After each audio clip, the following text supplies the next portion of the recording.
Rohingya প্রত্যাবাসনে Myanmar ও বাংলাদেশের মধ্যে আলোচনার আয়োজন করতে আগ্রহী চীন। প্রধানমন্ত্রী তারেক রহমানের সঙ্গে বৈঠকে এই আগ্রহ প্রকাশ করেছেন চীনের প্রেসিডেন্ট শি জিনপিং। দ্বিপাক্ষিক বৈঠকের পর একান্তেও কথা বলেন দুই নেতা। এক চীন নীতিতে বাংলাদেশের সমর্থন পুনর্ব্যক্ত করেছেন তারেক রহমান। চীন থেকে আরেফিন শাকিলের প্রতিবেদন। এ যেন নতুন অধ্যায়ের সূচনা।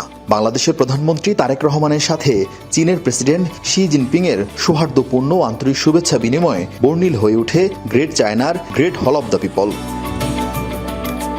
পরে দুই নেতা বসেন দ্বিপাক্ষিক বৈঠকে। নির্ধারিত 40 মিনিটেরও বেশি সময় ধরে চলে আনুষ্ঠানিকতা। একান্তে বেশ কিছু সময় কথাও বলেন চীন বাংলাদেশের দুই শীর্ষ নেতা।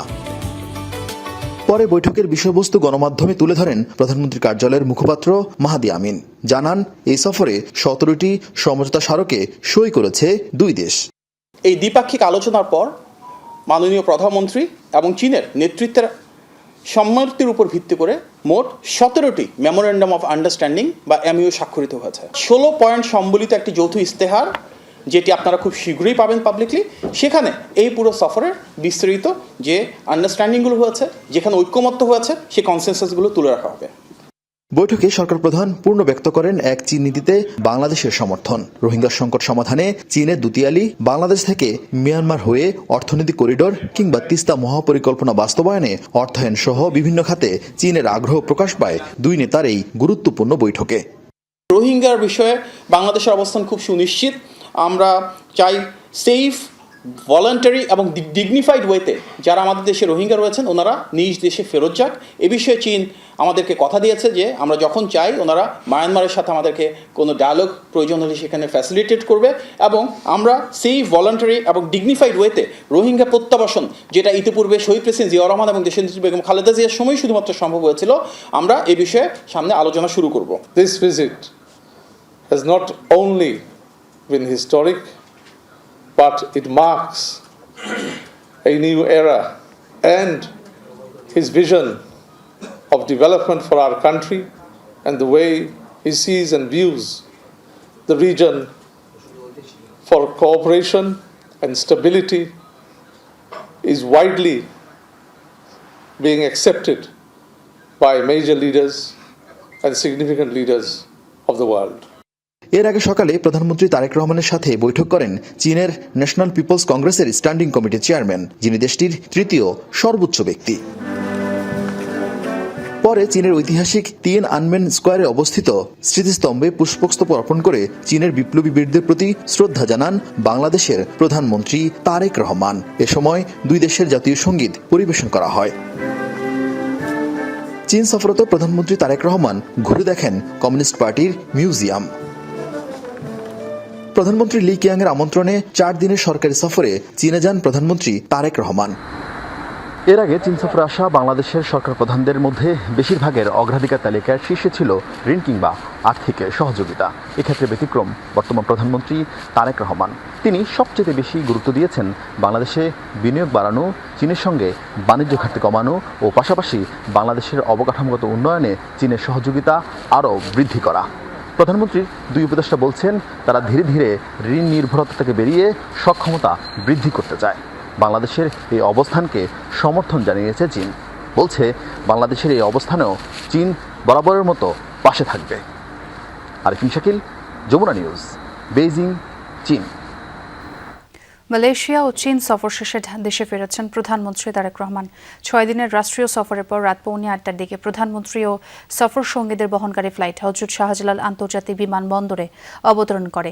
বিমানবন্দরে প্রধানমন্ত্রীর সফরের বিভিন্ন দিক তুলে ধরেন প্রধানমন্ত্রীর উপদেষ্টা মাহাদি আমিন। জানান, মালয়েশিয়া ও চীন সফরে বাংলাদেশ সরকার প্রধানকে উষ্ণ অভ্যর্থনা জানানো হয়েছে এবং দুই দেশের সঙ্গে স্বাস্থ্যসেবা, বাণিজ্য, বিনিয়োগ, কর্মসংস্থান, শিক্ষা, সংস্কৃতি ও গণমাধ্যম সহ বিভিন্ন খাতে সহযোগিতা জোরদারে ফলপ্রসূ আলোচনা হয়েছে। আরও বলেন, মালয়েশিয়ার শ্রমবাজার পুরোপুরি উন্মুক্ত হলে বাংলাদেশই সর্বোচ্চ অগ্রাধিকার পাবে। চীনা প্রেসিডেন্টের বাণিজ্যিক করিডোরের প্রস্তাব ইতিবাচকভাবে দেখছে বাংলাদেশ। অবশ্যই আমরা চাই ব্যবসার প্রসার হোক, বাণিজ্যের প্রসার হোক, তাহলে বাংলাদেশে ইন্ডাস্ট্রিয়ালাইজেশন হবে, নতুন ইন্ডাস্ট্রি তৈরি হবে, ট্রেড ভলিউম বাড়বে। সুতরাং আমরা ইতিবাচকভাবে দেখছি। পরবর্তীতে এটা তো এখনও একটা ফ্রেমওয়ার্ক তৈরি করা হয়নি, প্ল্যানিং স্টেজে যাবে এবং ফিজিবিলিটি করা হবে। বাট ইন জেনারেল আমরা তো চাই শুধু নির্দিষ্ট কোনো দেশ না, এর মাধ্যমে সাউথ এশিয়ার অন্যান্য দেশের প্রতি সাথে মার্কেটের একটা অবারিত উৎসব তৈরি হবে। আসিয়ান দেশগুলোর সাথে হয়তো বাণিজ্যের প্রসার ঘটবে। সুতরাং অবশ্যই এটা আমরা ইতিবাচকভাবে নিচ্ছি। পরবর্তীতে সামনের দিনগুলোতে এটা একটা বিশাল মহাপরিকল্পনা, সেটি নিয়ে ডিটেল স্টাডি করা হবে এবং আলোচনা করা হবে। আজ দিবাগত রাতে হয়েছে গ্রুপ আই এর শেষ রাউন্ডের 2 ম্যাচ। গ্রুপ সেরা হওয়া লড়াইয়ে মুখোমুখি হবে ফ্রান্স ও নরওয়ে। অন্য ম্যাচে শেষ 32 এর আশা বাঁচিয়ে রাখতে মাঠে লড়বে সেনেগাল ও ইরাক। ম্যাচগুলো অনুষ্ঠিত হবে বাংলাদেশ সময় রাত 1টায়। প্রথম 2 ম্যাচে জিতে 6 পয়েন্ট নিয়ে এর মধ্যে নকআউট পর্ব নিশ্চিত করেছে ফ্রান্স ও নরওয়ে। তবে গোল ব্যবধানে এগিয়ে থাকে ড্র করলেই গ্রুপ চ্যাম্পিয়ন হবে ফ্রান্স, আর শীর্ষস্থান দখলে নিতে জয়ের বিকল্প নেই নরওয়ের। ম্যাচটিতে নজর থাকবে কিলিয়ান এমবাপ্পে ও আর্লিং হ্যালান্ডের ওপর। সেদিকে 2 ম্যাচে হেরে টেবিলের তলানিতে থাকা সেনেগাল ও ইরাকের জন্য এটি বিশ্বকাপে টিকে থাকার লড়াই। টুর্নামেন্টে টিকে থাকতে হলে জয়ের বিকল্প নেই 2 দলের সামনে। যেই দল বড় ব্যবধানে জয় লাভ করবে নকআউট পর্বে ওঠার আশা আরও জোরালো হবে তাদের জন্য। এদিকে গ্রুপ এইচে নকআউটে যাওয়ার লড়াইয়ে মুখোমুখি হবে স্পেন ও উরুগুয়ে। একই সময় অন্য ম্যাচে কেপ ভার্দের প্রতিপক্ষ সৌদি আরব। বাংলাদেশ সময় ভোর 6টায় মাঠে গড়াবে ম্যাচ দুটি। 4 দলের সামনে নকআউটে ওঠার সুযোগ থাকায় 2 ম্যাচই পাচ্ছে বাড়তি গুরুত্ব। 4 পয়েন্ট নিয়ে গ্রুপের শীর্ষ স্পেনের নকআউট নিশ্চিত করতে ড্রই যথেষ্ট। এদিকে নকআউটে যেতে জয়ের বিকল্প নেই 2 ম্যাচ ড্র করা উরুগুয়ের সামনে। হেরে গেলে বা ড্র করলে তাকিয়ে থাকতে হবে গ্রুপের অন্য ম্যাচের ওপর। অন্য ম্যাচে নকআউটের স্বপ্ন নিয়ে মাঠে নামবে কেপ ভার্দে। প্রথম 2 ম্যাচে চমক দেখানো দলটি জয় পেলেই নিশ্চিত করবে রাউন্ড অফ 32। এদিকে 1 পয়েন্ট নিয়ে তলানিতে থাকা সৌদি আরবের জন্য টিকে থাকার ম্যাচ। জয় পেলে তবেই নকআউটের আশা বাঁচিয়ে রাখতে পারবে মধ্যপ্রাচ্যের প্রতিনিধিরা। স্কটল্যান্ডের বিপক্ষে ম্যাচের ভিনিসিয়াস জুনিয়রের করা একটি গোল ভিএআর এর সহায়তায় বাতিল করেন রেফারি। ব্রাজিলের গণমাধ্যমের খবর, ভিনির সেই বাতিল হওয়া গোল নিয়ে ফিফার কাছে আনুষ্ঠানিক প্রতিবাদ জানিয়েছে ব্রাজিল। শুধু তাই না, অভিযোগ শক্ত করতে অস্ট্রিয়ার বিপক্ষে মেসির একটা গোলকে রেফারেন্স হিসেবেও দাঁড়া করিয়েছে দলটি। চলতি বিশ্বকাপে অসাধারণ ফর্মে আছেন ভিনিসিয়াস জুনিয়র। 3 ম্যাচের 3টাতেই ম্যাচ সেরা। এরই মধ্যে করে ফেলেছেন 4-4টা গোল। সুযোগ পেয়েও শেষ ম্যাচে করতে পারেননি হ্যাটট্রিক। ফলে 1958 বিশ্বকাপে পেলের করা হ্যাটট্রিকের পর আর কোনো ব্রাজিলিয়ানের হ্যাটট্রিক করার রেকর্ড ছোঁয়া হলো না ভিনির। ভিনির হ্যাটট্রিক না হওয়ার পেছনে 2 কারণ। প্রথমত, অন্তত 2টো সুযোগ তিনি মিস করেছেন, আর দ্বিতীয়ত রেফারির বিতর্কিত সিদ্ধান্ত। ম্যাচের 24 মিনিটে ভিনির করা একটা গোল ভিএআর এর সহায়তায় বাতিল করেন রেফারি সেসার আর্তুরো রামোস। মেক্সিকান সেই রেফারির সিদ্ধান্ত নিয়েই ফুটবল পাড়ায় আলোচনা কম না। এবার ব্রাজিলের গণমাধ্যমের খবর, ভিনির সেই বাতিল হওয়া গোল নিয়ে ফিফার কাছে আনুষ্ঠানিক প্রতিবাদ জানিয়েছে ব্রাজিল। শুধু তাই না, অভিযোগ শক্ত করতে অস্ট্রিয়ার বিপক্ষে মেসির একটা গোলকে রেফারেন্স হিসেবেও দাঁড়া করিয়েছে দলটা। ব্রাজিলের গ্রুপ পর্বের শেষ ম্যাচে স্কটিশ ডিফেন্ডার জ্যাক হেনরির কাছ থেকে বল নিয়ে গোল করার সময় হেনরিকে পেছন থেকে পা বাড়িয়ে বল কেড়ে নেন ভিনি। হাত দিয়ে জার্সি টেনে ধরে ভিনিকে আটকাতে গিয়ে পড়ে যান হেনরি। পরে ভিএআর দেখে রেফারি জানান হেনরি না, বরং ভিনিই ফাউল করেছেন। গোল বাতিল না হলে সে ম্যাচে হ্যাটট্রিকও হতো ব্রাজিল সুপারস্টারের। এরপরই ফিফার কাছে প্রতিবাদ জানায় ব্রাজিল ফুটবল ফেডারেশন। সেক্ষেত্রে মেসির গোলের প্রসঙ্গও তারা টেনে এনেছে।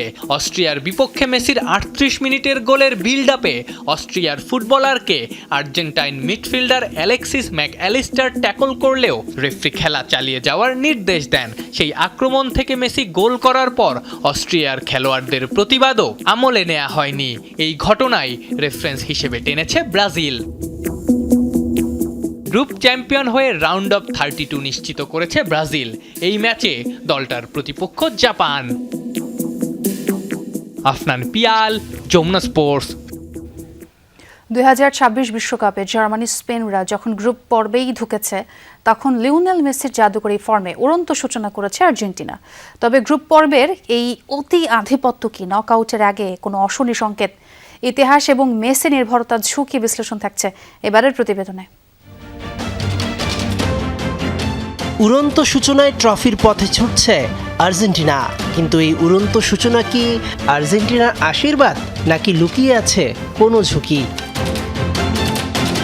তথ্য বলছে গ্রুপ পর্বে পারফেক্ট 3-0 রেকর্ড নিয়ে চ্যাম্পিয়ন হওয়া খুবই বিরল।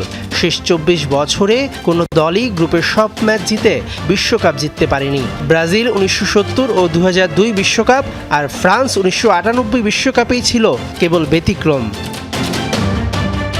বিপরীতে শুরুতে ধাক্কা খাওয়া দলগুলোই চাপ সামলে ট্রফি উঁচিয়ে ধরে। বড় উদাহরণ 2022 সালের কাতার বিশ্বকাপ, যেখানে প্রথম ম্যাচে সৌদি আরবের কাছে হারা আর্জেন্টিনাই শেষ পর্যন্ত বিশ্ব চ্যাম্পিয়ন হয়েছিল।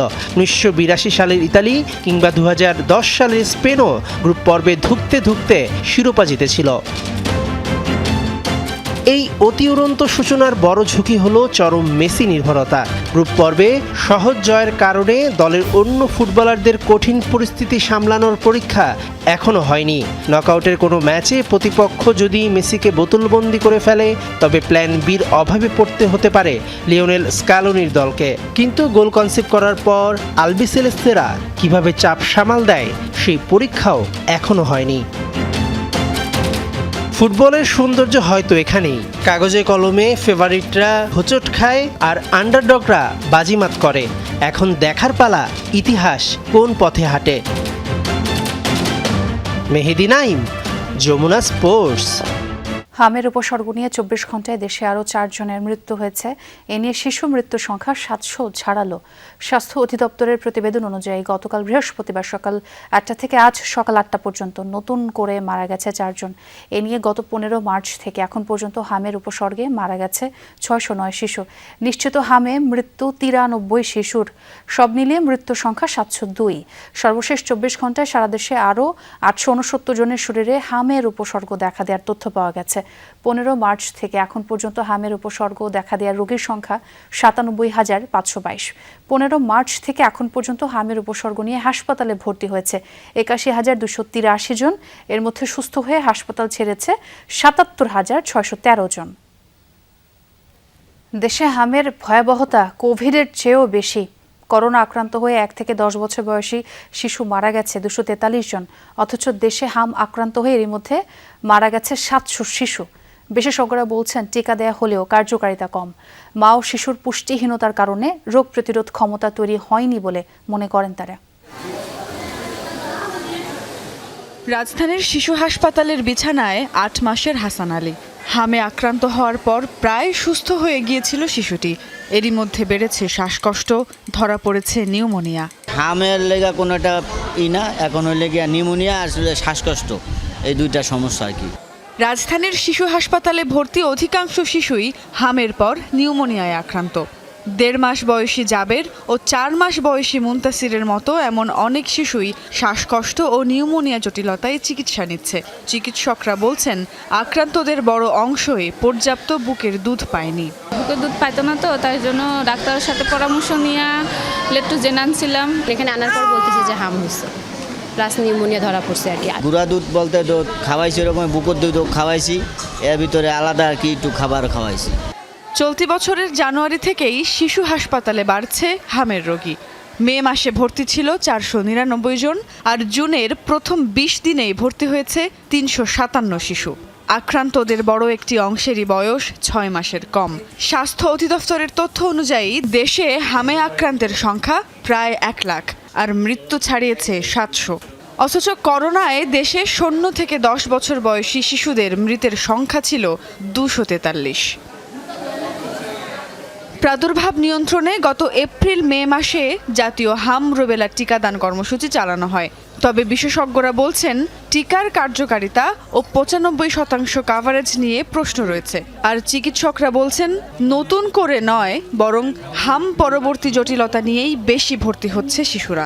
এগুলো হাম জটিলতা নিয়ে আসতেছে এবং নিউমোনিয়া এবং এদের মৃত্যু রেট কিন্তু বেশি হবে। হাম হওয়ার পরেও 4 থেকে 6 সপ্তাহ পর্যন্ত কিন্তু তার রোগ প্রতিরোধ ক্ষমতা কম থাকে। এই 4 থেকে 6 সপ্তাহের মধ্যে কিন্তু আবার অন্য সমস্যা হতে পারে। প্রত্যেক দিন নতুন রোগী হচ্ছে, তার মানে হলো যে এই রোগীগুলো যেখান থেকে আসছে, যে এলাকা থেকে, যে পাড়া মহল্লা থেকে, সেই পাড়া মহল্লায় 95% রোগীকে টিকা দেওয়ার যে টার্গেট, সেই টার্গেটটা পূরণ হয়নি। জনস্বাস্থ্য বিশেষজ্ঞদের মতে মাতৃপুষ্টি ঘাটতি এবং পর্যাপ্ত বুকের দুধ না পাওয়া অনেক শিশুর রোগ প্রতিরোধ ক্ষমতা দুর্বল থাকে। ফলে টিকা নেয়ার পরেও ঝুঁকিতে রয়ে যাচ্ছে অনেকে। মার যে প্রত্যেকদিন খাদ্য, সেই খাদ্য সুষম এবং তার যে চাহিদা, সেই পরিমাণ খাদ্য যদি মা না খায় তাহলে মায়ের দুধ তৈরি কম হবে। বাচ্চা যদি খুব অপুষ্ট থাকে তাহলে তাকে টিকা দেওয়ার পরেও তার যে প্রোটেক্টিভ অ্যান্টিবডি, যে অ্যান্টিবডি পরিমাণ সেই পরিমাণ হলে সংক্রমণ হবে না, সেইটা হয়তো তাদের হচ্ছে না। হামের প্রাদুর্ভাব ঠেকাতে টিকাদান কর্মসূচির পরিধি আরও বাড়ানো এবং ঝুঁকিপূর্ণ শিশুদের বিশেষ নজরদারিতে রাখার পরামর্শ দিচ্ছেন বিশেষজ্ঞরা। সুমাইয়া ঐশী, যমুনা নিউজ, ঢাকা। পুলিশের সাবেক মহাপরিদর্শক বেনজির আহমেদকে দেশে ফিরিয়ে আনতে আমিরাত সরকারের সিদ্ধান্তের অপেক্ষায় আছে বাংলাদেশ, জানিয়েছেন স্বরাষ্ট্রমন্ত্রী সালাউদ্দিন আহমদ। সকালে ওসমানী স্মৃতি মিলনায়তনে মাদকের ব্যবহার ও অবৈধ পাচার বিরোধী আন্তর্জাতিক দিবসের আলোচনায় তিনি বলেন, মাদকদ্রব্য নিয়ন্ত্রণ অধিদপ্তর ঢাল তলোয়ারহীন নিধিরাম সর্দার, তাই সংস্থাকে শক্তিশালী করতে নানামুখী উদ্যোগ নিয়েছে সরকার। দিবসটির আলোচনা সভায় স্বরাষ্ট্রমন্ত্রী আক্ষেপ করে বলেন, প্রায় 250 বছরের আইন দিয়ে বর্তমানে মাদক প্রতিরোধ বা নির্মূল সম্ভব নয়, তাই নির্বাচনী প্রতিশ্রুতির অংশ হিসেবে এটিকে যুগোপযোগী করার কাজ চলছে। আইন ছিল না, রাষ্ট্র কিভাবে চলেছে মালুম নাই। আইন করে যায়, বাস্তবায়নের সময় ভুল ত্রুটি হয়তো ধরা পড়বে, সেটা সংশোধন হবে। তা আইনই নাই, বাস্তবায়ন হবে করতে গিয়ে। জুয়ার বিরুদ্ধে কিভাবে ফাইট করব, মাদকের বিরুদ্ধে কিভাবে সংগ্রাম করব? ঢাল নাই, তলোয়ার নাই, নিধিরাম সর্দার ফাইট করতে যাচ্ছে অটোমেটিক অস্ত্রওয়ালা মাদক কারবারিদের বিরুদ্ধে। সীমান্তে অনুপ্রবেশে বিষয়ে এক প্রশ্নের জবাবে তার দাবি, ভারত চেষ্টা চালালেও কেউ অনুপ্রবেশের সুযোগ পায়নি বাংলাদেশে। আপনাদের কাছে কি পরিসংখ্যান আছে, কতজন পুশিন হয়েছে? আছে? আমাদের কাছেও আপনাদের এই যে সংখ্যা উল্লেখ করছেন সেরকম কোনো সংখ্যা নাই। আমরা একজনকেও পুশিন হতে দেইনি, আমাদের বিজিবি সতর্ক অবস্থায় আছে। সাবেক আইজিপি বেনজির আহমেদকে দেশে ফিরিয়ে আনার প্রসঙ্গেও হালনাগাদ তথ্য জানান মন্ত্রী।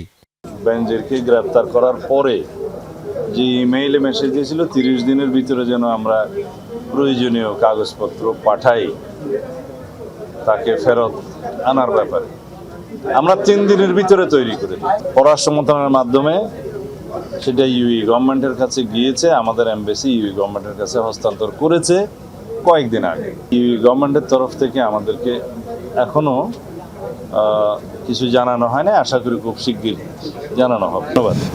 রিয়াজ রায়হান, যমুনা নিউজ, ঢাকা। দেশে আইন শৃঙ্খলা পরিস্থিতির চরম অবনতি হয়েছে, এই মন্তব্য করেছেন জামায়াত আমির ও বিরোধী দলীয় নেতা ডাক্তার শফিকুর রহমান। তার অভিযোগ, স্বরাষ্ট্রমন্ত্রী বিভিন্ন মন্ত্রণালয়ের দায়িত্ব নিয়ে সংসদে কথা বললেও নিজ মন্ত্রণালয়ের বিষয়ে তিনি উদাসীন। জুলাই সনদ ও গণভোটের রায় বাস্তবায়নে দেশবাসীকে সাথে নিয়ে প্রতিরোধ গড়ে তোলা হবে, সরকারকে এই হুঁশিয়ারিও দেন ডাক্তার শফিকুর রহমান। সরে গিয়েছে বা মানবজাতির কোনো অংশ সরে গিয়েছে। রাজধানীর আলফালাহ মিলনায়তনে জামাতে ইসলামীর নীতি নির্ধারণী ফোরাম, কেন্দ্রীয় মজলিসে শুরার অধিবেশন। দেশের আইন শৃঙ্খলা পরিস্থিতি নিয়ে গভীর উদ্বেগ জানিয়ে জামাত আমির ও বিরোধী দলীয় নেতা অভিযোগ করেন, স্বরাষ্ট্রমন্ত্রী যথাযথভাবে দায়িত্ব পালন না করায় ভেঙে পড়েছে আইন শৃঙ্খলা পরিস্থিতি। দুর্ভাগ্য যে আমাদের একজন স্বরাষ্ট্রমন্ত্রীও আছে, তিনি সকল মন্ত্রণালয়ের দায়িত্ব সংসদের ভিতরে পালন করেন যখনই সুযোগ পান, কিন্তু তার আপন মন্ত্রণালয় এটার দিকে নজর দেওয়ার কোনো সুযোগ নেই। জুলাই সনদ ও গণভোটের রায় বাস্তবায়ন না হয় দেশে কোনো পরিবর্তন আসেনি বলেও মন্তব্য করেন ডাক্তার শফিকুর রহমান। এই দাবি জনগণের জন্য, এই রায় দিয়েছে জনগণ, জনগণের স্বার্থেই এই দাবি বাস্তবায়িত হতে হবে।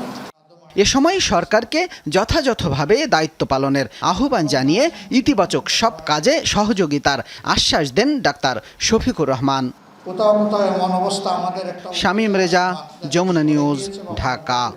কারবালার বিয়োগান্তক ঘটনা স্মরণে তাজিয়া ও শোক মিছিলে মাতম উঠেছে হায় হোসেন হোসেন। প্রতি বছর দিনটি স্মরণে রাজধানীর নানা জায়গা থেকে বের হয় মিছিল। সবচেয়ে বড় তাজিয়া মিছিলটি বের হয় পুরান ঢাকার হোসেনি দালান ইমামবাড় থেকে। কারবালার ইতিহাস, সত্যের পক্ষে দাঁড়িয়ে ইমাম হোসাইনের জীবন উৎসর্গের ইতিহাস। শিয়া সম্প্রদায়ের প্রার্থনা, সমাজ থেকে যেন সব অন্যায় অনাচার দূর হয়।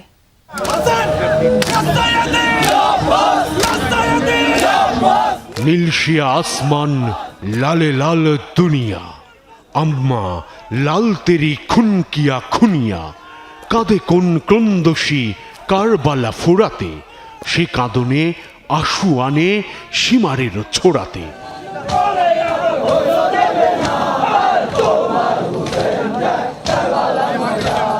কারবালার প্রান্তরে বিয়োগান্তক ঘটনার স্মরণে শোক মিছিল। এই ঘটনায় নির্মমভাবে শাহাদাত বরণ করেন ইমাম হোসেন রাদিয়াল্লাহু তাআলা আনহু, তার পরিবারের সদস্য ও সঙ্গীরা। সকালে মোহাম্মদপুর শিয়া মসজিদ প্রাঙ্গণ থেকে বের হয় এই শোক মিছিল। মিছিলে বহন করা হয় নানা পতাকা আর মোটিভ। অন্যায়ের কাছে মাথা নত না করা, সত্যকে তুলে ধরার চেতনাকে স্মরণ করেন মিছিলে অংশগ্রহণকারীরা। ইসলাম জিন্দা হতা হে হর কারবালা কে বাদ। রাসূলুল্লাহ সাল্লাল্লাহু আলাইহি ওয়াসাল্লামের নাতি তার রক্ত দিয়ে ইসলামের যে সঠিক মর্ম সেটা 1400 বছর টিকিয়ে রেখেছে। নিশ্চয়ই ইমাম হুসাইন হেদায়েতের প্রদীপ এবং নাজাতের তরি। কিয়ামত পর্যন্ত এই জজবা থাকবে যে মাওলানা হুসাইন ইসলামের জন্য জান দিয়েছেন। এই শোক মিছিলে নারী পুরুষ নানা বয়সীরাও অংশ নেন। কারবালার যে শিক্ষা সেটা হচ্ছে গিয়ে কখনো জুলুম জালিম এবং বাতিল শক্তির সামনে মাথা নত না করা। আমরা শিয়ারা যদি এটা না করতাম আমার মনে হয় কারবালার ইতিহাসটা মুছে যেত। মিছিলে ছিল ব্যাপক নিরাপত্তা আয়োজন। আসাদ গেট, মানিক মিয়া এভিনিউ, ফার্ম গেট হয়ে নাখালপাড়া, ইমামবাড়া গিয়ে শেষ হয় মিছিলটি। ঐতিহ্য ধরে রেখে কারবালার শোক স্মরণে হস্তিন দালান থেকে বের করা হয়েছে এই তাজিয়া মিছিল। হাজারো মানুষ অংশ নিয়ে ইমাম হোসেন ও তার সঙ্গীদের প্রতি শ্রদ্ধা জানান এই মিছিলের মাধ্যমে। হাজারো মানুষের মাতমে ভারী হয়ে ওঠে পুরো এলাকা। মিছিলে অংশ নেয়া শিয়া সম্প্রদায়ের মানুষের হাতে ছিল নিশান। এছাড়া আলম, দুলদুল ঘোড়ার প্রতীক, পাঞ্জা সহ বিভিন্ন ধর্মীয় প্রতীকও বহন করেন তারা। এই যে অত্যাচার, এই অত্যাচারের একমাত্র প্রতীকী ছিলেন ইমাম জয়নুল আবেদিন আলাইহিস সালাম। তাকে যে সহ্য করতে হয়েছে, আজকে আমরা যে মিছিল বের করি সে মিছিলই তার উদাহরণ। ইমামবাড়া থেকে যাত্রা শুরু করে মিছিলটি Bakshibazar, Urdu road, Lalbagh, Azimpur, Nilkhet, New Market, Science Lab, Jigatola হয়ে পৌঁছায় ধানমন্ডি লেক। প্রতীকী তাজিয়া বিসর্জন করা হয় এখানে। হাসিবুল করিম বিজয়, যমুনা নিউজ, ঢাকা। যুদ্ধ সংঘাত আর অস্থিরতার মধ্যেই তাজিয়া মিছিল ও মাতম সহ নানা আনুষ্ঠানিকতায় মধ্যপ্রাচ্যের বিভিন্ন দেশে পালিত হয়েছে পবিত্র আশুরা। ইমাম হোসাইন রাদিয়াল্লাহু আনহুর স্মৃতি বিজড়িত ইরাকের কারবালা প্রান্তর থেকে বের হয় তাজিয়া মিছিল। এছাড়া ইরান, লেবানন ও ইয়েমেনেও হাজার হাজার মানুষের অংশগ্রহণে হয়েছে শোক মিছিল। পবিত্র আশুরায় শিয়া সম্প্রদায়ের মাতমের রীতি হাজার বছরের। এই দিনেই ইরাকের কারবালা প্রান্তরে মহানবী হজরত মুহাম্মদ সাল্লাল্লাহু আলাইহি ওয়াসাল্লামের দৌহিত্র ইমাম হোসেন রাদিয়াল্লাহু আনহুকে নির্মমভাবে হত্যা করে ইয়াজিদের অনুসারীরা। সেই স্মৃতি স্মরণ করে ঐতিহাসিক কারবালা ময়দান থেকে প্রতি বছরের মতো এবারও বের হয় তাজিয়া মিছিল। বিশ্বের বিভিন্ন প্রান্ত থেকে শিয়া মতবাদের অনুসারীরা সামিল হন মিছিলে। ইমাম হোসাইনের মাজারে জড়ো হয়ে মাতম করেন তারা। প্রতি বছর আমরা কারবালায় সমবেত হই ইমামের আহ্বানে সাড়া দিতে এবং তার সেই শোককে স্মরণ করতে, যা কিয়ামত পর্যন্ত অব্যাহত থাকবে। বিশ্বের নানা প্রান্ত থেকে তীর্থযাত্রীরা এসে প্রিয় ইরাকি জনগণের আতিথ্য গ্রহণ করেছেন। ইরাক সরকার তীর্থযাত্রীদের স্বাগত জানিয়েছে এবং তাদের নিরাপত্তা নিশ্চিত করেছে। যুদ্ধ পরিস্থিতির মধ্যেই শিয়া প্রধান দেশ ইরানে পালিত হয়েছে পবিত্র আশুরা। শোকাবহ দিনটিতে ইসরায়েল যুক্তরাষ্ট্রের হামলায় নিহত সর্বোচ্চ নেতা আয়াতুল্লাহ আলী খামেনি সহ স্বজনদেরও স্মরণ করেন ইরানিরা।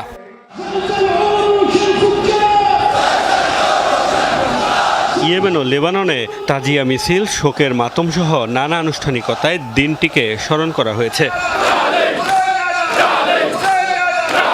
মোস্তফা মাহমুদ, যমুনা নিউজ। গুমের শিকার পরিবারগুলোকে ভাতা দেয়া রাষ্ট্রীয় দায়িত্ব বলে মনে করেন বিএনপি মহাসচিব ও এলজিআরডি মন্ত্রী মির্জা ফখরুল ইসলাম আলমগীর। দায়ীদের প্রকাশ্যে বিচারে হওয়া উচিত বলে মত দেন দুপুরে রাজধানীর কৃষি ইনস্টিটিউটে নির্যাতিত ব্যক্তিদের সমর্থনে আন্তর্জাতিক দিবসে গুমের শিকার পরিবারের সংগঠন মায়ের ডাক আয়োজিত জাতীয় সংলাপে একথা বলেন তিনি। 1 বছরের মধ্যে সব গুমের মামলা নিষ্পত্তির কথা জানিয়েছেন আন্তর্জাতিক অপরাধ ট্রাইব্যুনালের চিফ প্রসিকিউটর। আমার বাবা মারা যেত, তাহলে তার একটা কবর থাকতো, আমি গিয়ে দাঁড়িয়ে বলতে পারতাম এটা আমার বাবার কবর।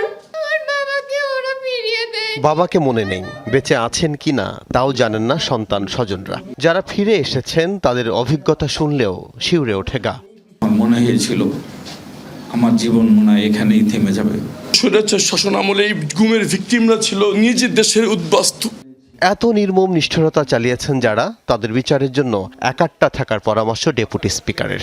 ফাঁসির মঞ্চের আসামিরা এই সংসদে আছেন, আয়নাগরের যারা ছিলেন তারা এই সংসদে আছেন, গুম হওয়া ব্যক্তিগণ এই সংসদে আছেন। তারা অফকোর্স অন্যান্য মেম্বার অফ পার্লামেন্টের সাথে কথা বলে সংসদে একটা সংসদীয় স্পেশাল কমিটি করতে হবে।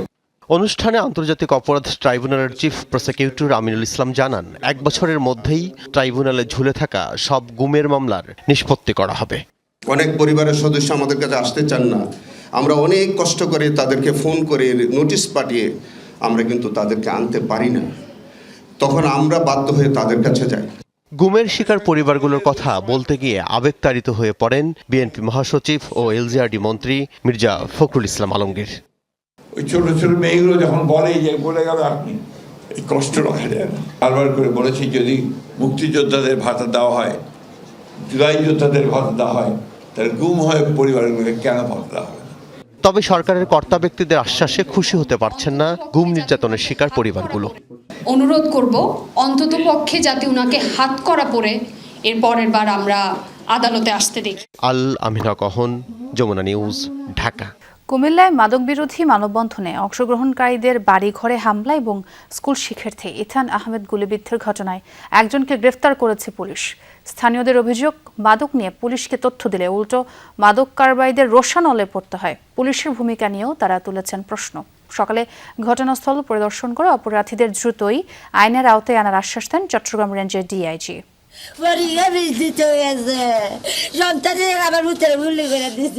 স্কুল পড়ুয়া একমাত্র ছেলে গুলিবিদ্ধ হয়ে ঢাকায় হাসপাতালে ভর্তি, থামছেই না মায়ের কান্না।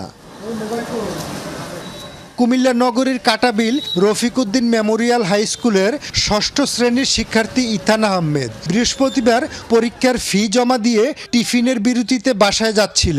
প্রত্যক্ষদর্শীরা জানায়, এ সময় মাদক কারবারি অপু গ্রুপের ছোড়া গুলিতে গুরুতর আহত হয় ইথান।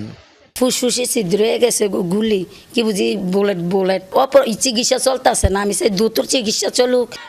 স্থানীয়রা জানায়, বৃহস্পতিবার সকালে স্কুলের সামনে মাদক বিরোধী মানববন্ধন ও বিক্ষোভ করে এলাকাবাসী। এক পর্যায়ে বিক্ষুব্ধরা স্কুলের পেছনে মাদক কারবারি অপুর আস্তানার গেট খোলার চেষ্টা করে। খবর পেয়ে অপু ও তার সহযোগীরা ঘটনাস্থলে গিয়ে এলোপাতাড়ি গুলি ছোড়ে। এই ঘটনায় এলাকায় আতঙ্ক ছড়িয়েছে। ভয়ে ক্যামেরার সামনে কথা বলতেও রাজি হননি অনেকে। পুলিশ উল্টা না আইনের লোক টিহা দেমি আমি কথা কয় না, আইনের লোকও লাভ নাই, আইন যাইও লাভ নাই। আইনও যে নেটেটা বেশি দে হেনের কথা কয়।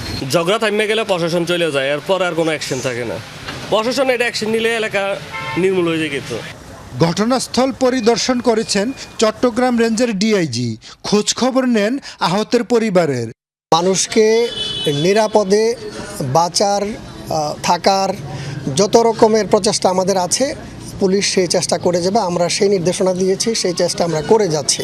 এই ঘটনায় অভিযুক্ত অপু সহ 6 জনের নাম উল্লেখ করে মামলা হয়েছে। অপুর বিরুদ্ধে হত্যাসহ একাধিক মামলা রয়েছে বলে জানিয়েছে পুলিশ। খোকন চৌধুরী, যমুনা নিউজ, কুমিল্লা। লক্ষ্মীপুরে বাসায় ঢুকে মা ও 3 মেয়েকে হত্যার ঘটনায় মামলা হয়েছে। অজ্ঞাতনামা আসামিদের বিরুদ্ধে মামলা করেন নিহত শাহিনুরের ছেলে সিফাত। পুলিশ বলছে, সন্দেহভাজন ফল বিক্রেতাও গণপিটুনিতে মারা যাওয়ায় হত্যা রহস্য উদ্ঘাটনের সময় লাগছে। ময়নাতদন্ত শেষে পরিবারের কাছে হস্তান্তর করা হয়েছে মরদেহগুলো। ঘাতকের হাতে প্রাণ গেছে মা ও 3 বোনের। বাবাকে হারিয়েছিলেন বছর 7 আগেই। 18 বছর বয়সেই গোটা পৃথিবী যেন থমকে গেছে জুনায়েদ ইসলাম সিফাতের। বাবার মৃত্যুর পর পরিবারের হাল ধরেন সিফাত। থামতে দেননি বোনদের পড়ালেখা।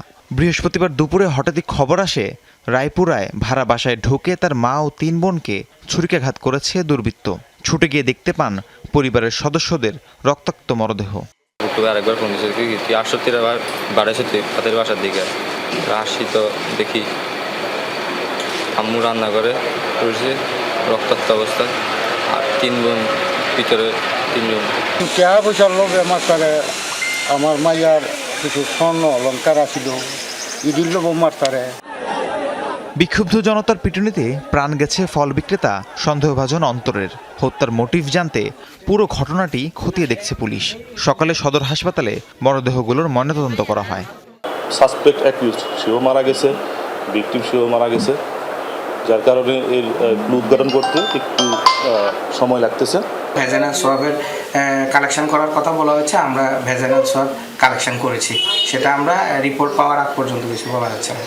ময়নাতদন্ত শেষে পরিবারের কাছে হস্তান্তর করা হয় মা ও 3 মেয়ের মরদেহ। এরপর গ্রামের বাড়ি কুমিল্লা হোমনার উদ্দেশ্যে রওনা হয় মরদেহবাহী অ্যাম্বুলেন্স।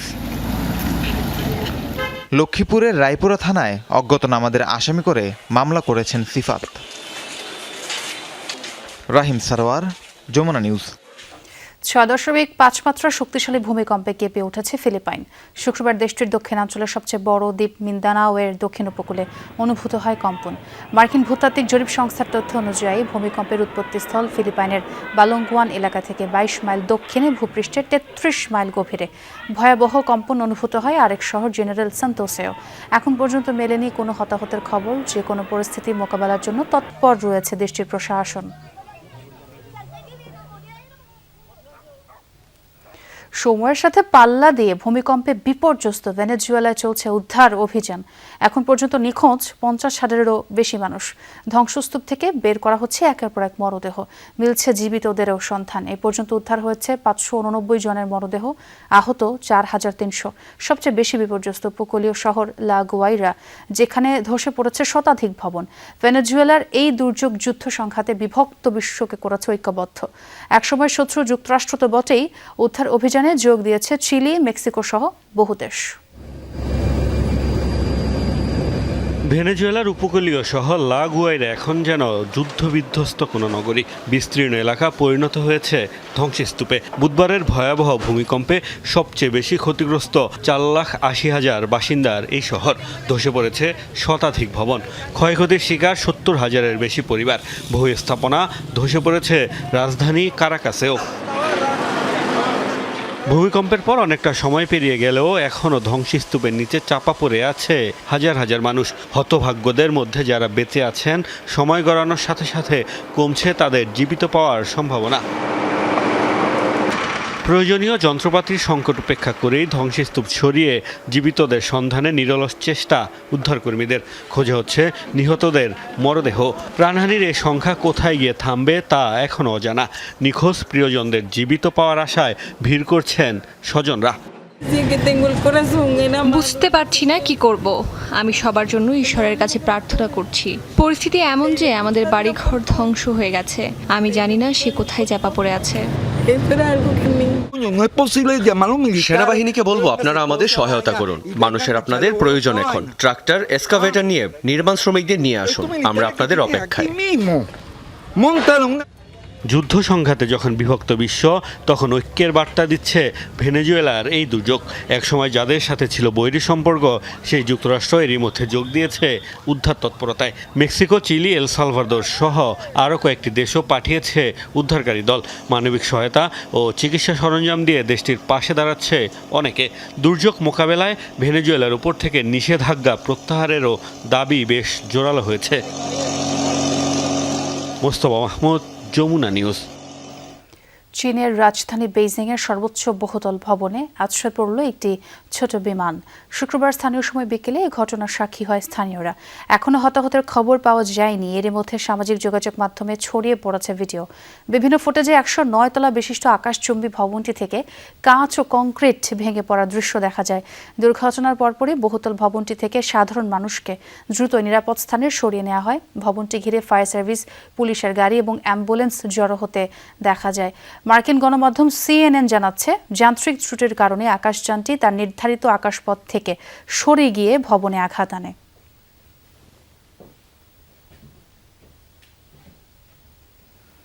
দর্শক, এই ছিল রাতের বাংলাদেশে। এতক্ষণ যারা সঙ্গে ছিলেন সবাইকে ধন্যবাদ।